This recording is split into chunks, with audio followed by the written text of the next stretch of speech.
Welcome back, everyone. I know we just finished practicing diapering a few times, and so now we're going to practice swaddling. So we're going to practice a couple times tonight, and then once you get in the hospital, the nurses there are going to be happy to help you with swaddling. There's a few different ways and techniques that they may show you.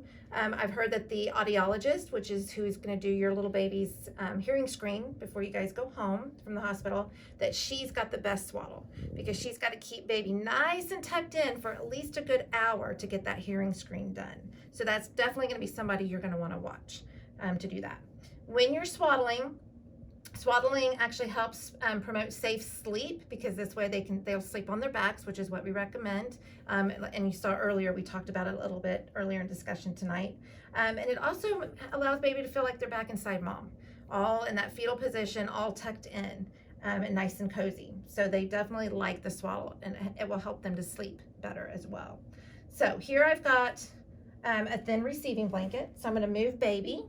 And when you are holding your newborn, until they're at least about 4 or 5 months old, you really need to support their neck anytime you're lifting them because they don't have very good neck control. They will get that, but usually for about the first 4 months, you really want to support their neck.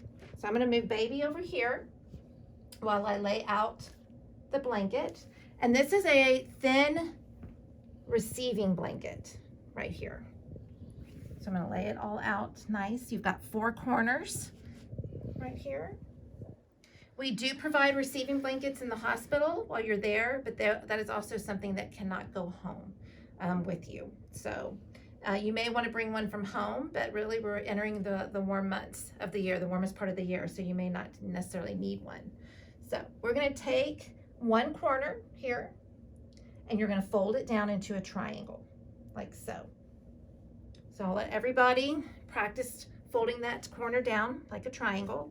If you want to do this at your place where you were sitting and do this on the chair, you could do this on your lap, although that may be a little difficult, but man, if you can get that swaddle done in your lap, that's amazing. So you can also use our bench that we have in this side of the waiting room, and again, you could go back to the check-in counter. Oh yes, and those of you who are joining virtually, you can be practicing this on the floor. You might already have your setup in the nursery with your changing table, which is ideal. So either place. Sometimes I thought that when we had our twins, our first, that we would be able to change them on the bed, on the floor, and thank goodness my mother-in-law thought otherwise and actually did get us a changing table. It makes a huge difference with as many diapers as you're going to be changing daily. So you're going to pick up your little one, and you're going to lay them where their nape of their neck is at that folded down corner or that triangle, just like so. And the dolls, if you have a doll, or some of you at home may even have like a stuffed animal. I even had a class probably a year or 2 ago that I think they even wrapped one of their pets, one of their cats, in a swaddling blanket. So, but the doll here is like a little tin soldier. Your baby is not going to be that way. Your baby is going to have their hands by their face.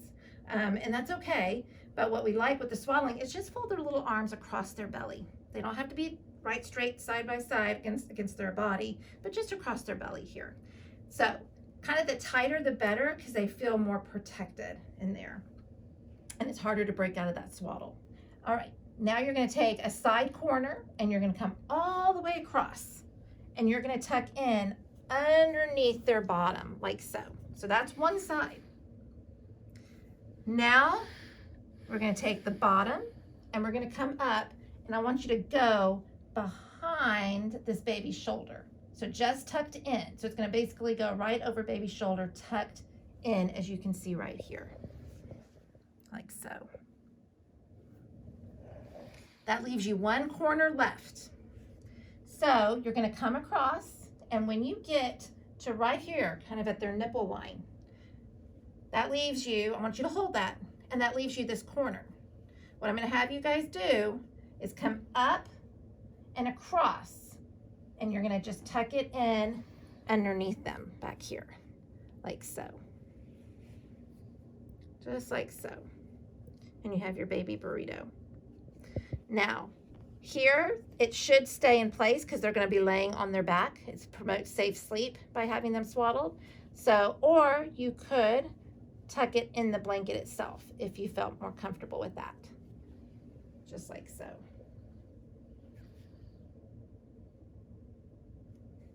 Now, I'm going to show you one more way. We're going to undo our swaddle all the way, except you can leave your baby or your stuffed animal there, like so. You can actually take the bottom corner and come up first and tuck it behind a shoulder. You can pick whichever way one you want to do. Then you'll take a corner and come across, and you're going to just tuck it in like so. And then you're going to take that last corner and you're going to come across, and you can just tuck it just underneath them like so. And that's another way that you can do the swaddle. All right, I'm going to let you guys practice a couple of times. And then again, you guys will get lots of practice once you're in the hospital as well. Thank you.